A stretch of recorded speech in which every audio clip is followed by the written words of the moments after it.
Good morning. It is July 3rd, 2023. Today is the final day of the commemoration of the Battle of Gettysburg. 160 years ago today, the whole thing came crashing to a halt. Everybody is familiar with Pickett's charge, the great and final catastrophic charge where Lee sent tens of thousands of men in a mile-wide long formation against the center of the Union line and got his clock cleaned. I'm a Southerner. I did grow up revering Lee, but as a retired chief petty officer, as a military man, I have to look at the evidence, and Lee was a great leader. He could inspire. He could get people to follow him. But in my opinion, he was not a great general. He was very hands-off. He rarely, if ever, put anything in writing. And if you don't put something in writing, your generals are free to interpret, assuming they even get the verbal order correct. So he sets up a complex battle plan for today to once again hit the Union right and left, the Round Tops and Culp's Hill. He's also going to send his cavalry commander, Jeb Stuart, to hit the Union rear at the same time that Pickett's charge is hitting the Union front.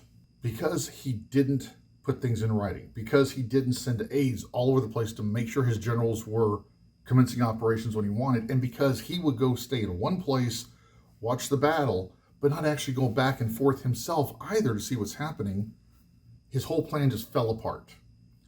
The attacks on the ends, on the hills, didn't happen anywhere near when he needed them to. The cavalry charge, the cavalry attack might have worked. Jeb Stuart got around 5 miles east of here behind the Union line, but he was stopped by Union cavalry. So that left Pickett's charge going directly into the center of an army that would have stopped it anyway, but now could mass truly overwhelming force and not just defeat Lee, but permanently decimate his army. It would still take 2 years for the war to end, or a year and a half for the war to end. No, it would be 2 years. But there was no way Lee could ever mount an offensive after this because he destroyed his army. But I have a fondness for the lesser known stories, hence me spending so much time on Culp's Hill yesterday, because all that fighting both days on July 1st and 2nd happened at night. A lot of people don't even know about it. So I'm heading over to the East Cavalry field, and it's a goopy day again. Hopefully it'll break like it did yesterday, but if it doesn't, I'll pull footage from 2021 to show you all that later when I do the big travel log. Excuse me. But that's a very significant part of this fight a lot of people don't know about, and it doesn't help that that battlefield for the East Cavalry field is 5 miles east of here, and it's not contiguous with the town or the National Park Service land here. Let's get this adventure started and go do some great things.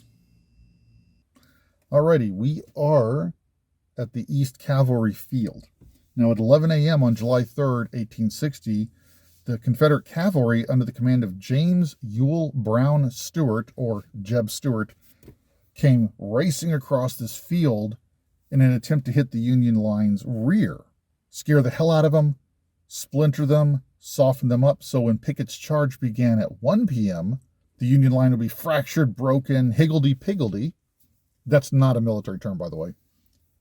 And Lee would win, destroy the Union Army of the Potomac, and the Civil War is the Confederates. Until this point in time, Jeb Stuart was the greatest and most successful cavalry commander here in the Eastern Theater of the war. He literally ran circles around the Union Army a couple of times. Figuratively, he ran circles around them a lot.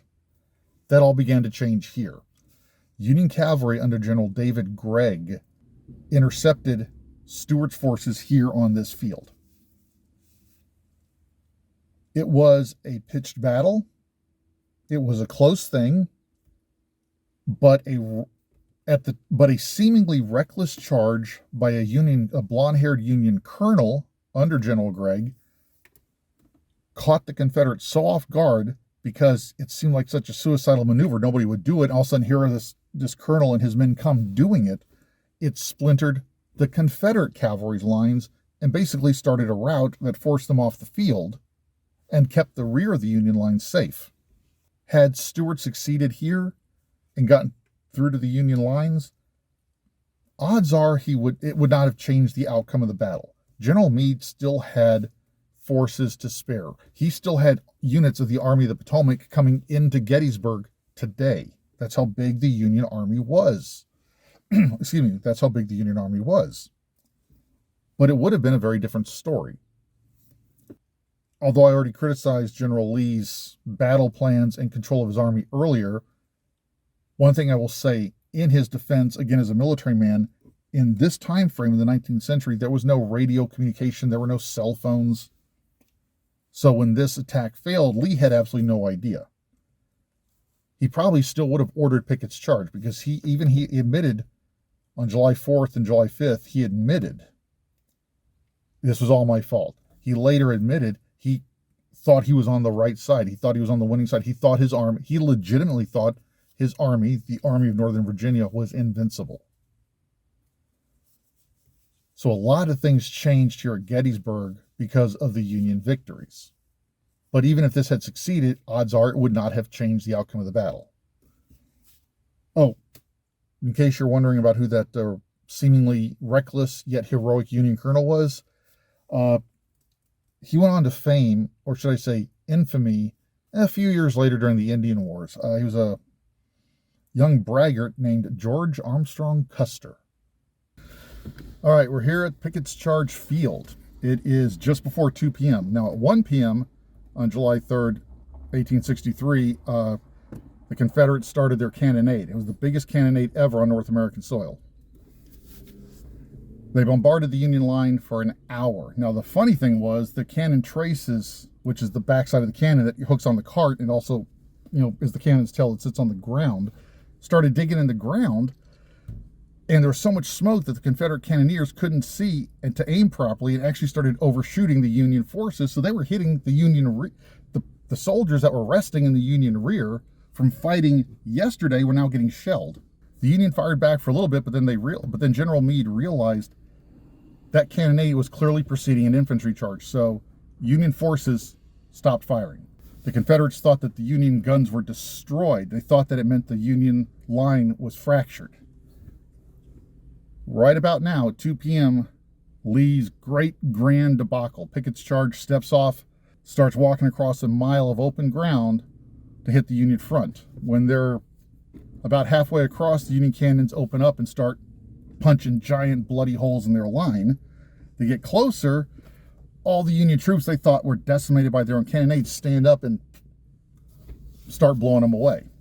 It was still a pitched battle. A small number of Confederates got into the Union line, but were quickly captured or killed. And that is how the Battle of Gettysburg came crashing to a conclusion. Well, there it is. Pickett's charge is done. And that's actually a misnomer, the name Pickett. It was actually James Longstreet who was in command. Pickett was one of the division commanders. Of the 3 division commanders that made the charge. His division was pretty much wiped out. After the Confederate stragglers got back to Confederate lines, Pickett ran into Robert E. Lee, and General Lee says, "General Pickett, you must look to your division." Pickett's reply was, "General Lee, I have no division." Pickett hated Lee with a passion the rest of his life. They ran into each other I forget what the function was, but it was a few years after the war, and very cold meeting. Afterward, Pickett said of Lee, "That old man had my division murdered at Gettysburg." Lee got caught up in his own invincibility, and he even admitted it later. He admitted he thought he was invincible. He admitted he thought the Army could do the superhuman because they've been so successful for so long. But the battle wasn't over. Yes, it was crashed. The main part of it had now crashed to a conclusion. But there was an expectation the Union was going to counterattack. The Confederates were bracing for it, but a lot of Union commanders were too. General Alfred Pleasonton ordered his cavalry to attack the Confederates down south of the field near Little Round Top. This is known as the South Cavalry Field, and I can't take you there because it's part of what's being renovated. But it was one of the most, it was like Pickett's charge was in its way. This was one of the most boneheaded maneuvers of the war. Pleasonton ordered a cavalry charge across land strewn with boulders and rocks and fallen trees and woods, everything that you can't successfully run a horse through. It was a minor disaster, and that is where Farnsworth was killed, who the Farnsworth House is now named after. Why didn't General Meade counterattack and take out Lee? And Lincoln even was very, very furious with Meade for that. But the problem was Meade had been a corps commander until 3 days before this battle. The previous commander, Joe Hooker, had gotten into a huff and threatened to resign. Lincoln, tired of him, took him up on it, kicked him out, put Meade in command. Meade didn't even know what he had. He'd been in command for 3 days, and he's already fighting the biggest battle of the war. He didn't know where half his people were. He didn't even know who half his people were, because as a corps commander, he didn't need to. Yet he still won, because unlike Lee, Meade maintained control of his army as best as he could, actively. Meade was all over the field inside the Union lines all 3 days, running himself ragged, seeing for himself what was going on. He had his aides carrying orders back and forth all the time, constantly. It wasn't like, just go tell him to do something. Go tell him to do this, come back and report. Go there. He maintained control, so he won. But he was as disorganized in victory as Lee was in defeat. The difference was, of course, he'd won. He was not in a position to attack. Now, 160 years later, it's easy for us to say that. It really is. At the time, he was heavily criticized, and that's one reason why the historical record has been very unkind to him. But the reality was, the Union Army, the Army of the Potomac, was shattered, partly by wounds and the dead and wounded, partly just by the fact that for 3 days, units have been scrambling and getting thrown all around the field, because, again, Meade was moving all around the field, moving positions, and he didn't care if you were part of the 2nd Corps, if the 4th Corps needed you. By the way, I'm making those terms up, but if he found a 2nd Corps unit that wasn't being engaged, the 4th Corps needed it, he moved you to the 4th Corps just to shore up that part of the line. So the whole army had to get back into position. He was still slow. I'm not going to pull a punch on this one. He was still very slow in his pursuit, because like a lot of the Eastern generals, he was very cautious, especially after being clocked by Robert E. Lee for over 2 years. But Meade does not get the credit he deserves. When Lee in the morning attacked the Union left at Little Round Top and the Union right, up on Culp's Hill, Meade realized Lee had one target. It was going to be his center. If Lee's thrown all these forces back and forth at the ends, where is the logical place to strike? Well, Lee's expecting that Meade has shifted forces from the center to meet all those attacks on the side. And Meade had done a lot of that, but Meade had also kept a lot of forces in reserve to protect his center. So when Pickett's charge came, they walked into a wall of fire, lead, and steel. It is late. I'm hot. I've been turning and burning for a couple of days now. I am going to go shower and take a very long nap, and then I'll get back to it tonight. So, hey, well, good evening. It is just about 11 o'clock, or for my fellow military types, 2300 on July 3rd, 2023. I just got done doing a walking tour with, in this case, Gettysburg Ghost Tours. They're one of a number of companies here in town that do paranormal tours. I mean, I mentioned I went on one at the Farnsworth house the night I got here on the 30th. I personally love ghost tours, but I'm not recommending doing a ghost tour right now for ghost stories. And I'm not specifically endorsing Gettysburg Ghost Tours or any of the other companies. But one of the reasons I fell in love with ghost tours, and the first one I ever did was here in Gettysburg, around 2009 or 10, so it was a while ago. If you want to do a good ghost tour, be it at Gettysburg or anywhere, here's some things I think you should look for. The first is, does the tour guide, when they're telling the stories, do they just talk about the ghosts, the paranormal experiences, the weird things that go on? Or do they actually bring up the humanity? Do they talk about the people whose lives were real and cut short by war or horribly impacted by war? Do they go into the details of life back then? For example, I did my master's in the Civil War, specifically on John Brown, but I learned more about Civil War surgery from the very first ghost tour I ever took, which was here in Gettysburg, than I ever did in the classroom. A good ghost tour will give you a lot of local history that you don't get anywhere else. So if you're looking for a good ghost tour, find one that will also go into the people stories. The one I went on tonight was up actually along Cemetery Hill where I'm staying. I'm just staying on the other side of it. And I found out a lot about Gettysburg history in addition to the ghost stories, including more detailed knowledge about right where the no man's land was here in town. I'm on Baltimore Street. My hotel is about that way, and Baltimore Street curves around the other side of Cemetery Hill.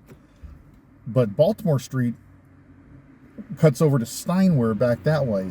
And Steinware Avenue, the stripes on the road kind of literally are right on the line between where the Confederates and the Union forces were.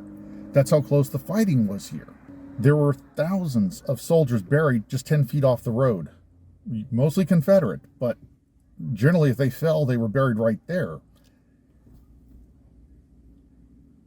People's lives were impacted by this. It's a great action adventure story for us in one sense because it's 160 years ago. But if you're going to want a ghost tour, find ones that go into the humanity and the local details. Because yeah, the ghost stories are fun, and there's a lot of, whether you believe in ghosts or not, there are a lot of phenomenon we just don't understand and can't explain. Some of us interpret it as ghost, others might interpret it a different way. Pardon the, there's a motorcycle coming by. But find a tour that gives you that local history, because you'll find out a lot, whether you believe in ghosts or not. And those can be spooky fun anyway, but you'll find out a lot of local historical detail you'll never find out otherwise. But it is 2300. It's been a long day, although a very good one. I'm going to go home and take a shower again, and I'm going to bed. So good night, and I will see y'all tomorrow. So happy early 4th of July.